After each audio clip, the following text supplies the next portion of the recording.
In this video, I'm going to show you how you can use Excel to easily calculate a weighted average.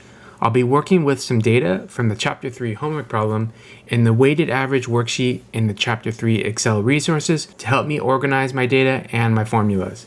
So if you're ready, let's get started. In this problem, we're working with data for a commercial real estate company that owns 6 office buildings.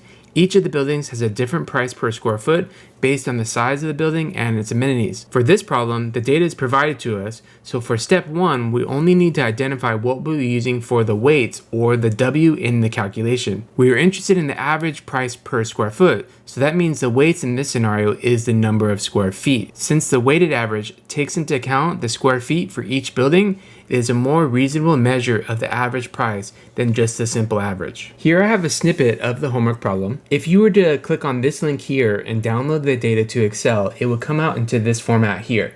But what I've decided to do for this video is set up the data in the same way that it looks on the screen in the homework problem, with the data running in columns instead of rows. So here we have the price per square foot for each of the buildings, and here we have the number of square feet for each of the buildings. This is the weighted average worksheet. The way it's designed is the core cells is where you're going to input your data, and then the calculation cells is where you're going to do your formulas. So first, let's go ahead and bring over our weights for the problem. So what I'm going to do is I'm going to go ahead and copy the cells with the number of square feet, Control C, go back to my weighted average worksheet.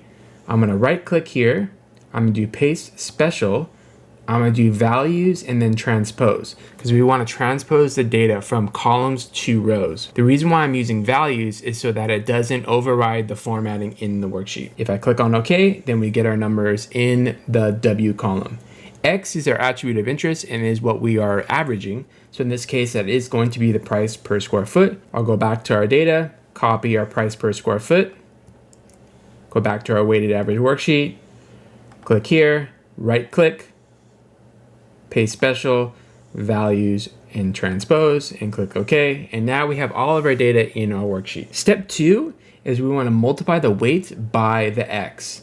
So in this case, we're going to do our WX here, and this is going to be simply just a multiplication formula. So we're going to say equals this times this, and enter.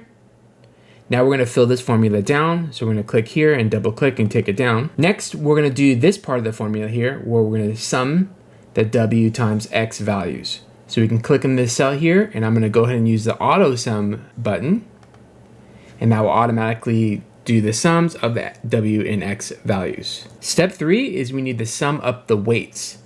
So here we're going to click here, and we're going to click on auto sum, and we're going to sum up the weights.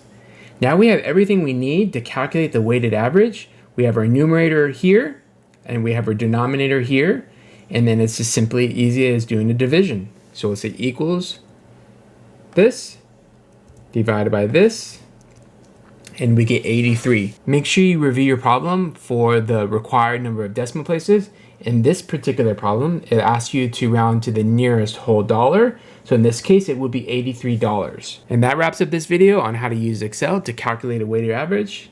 Please reach out if you have any other questions.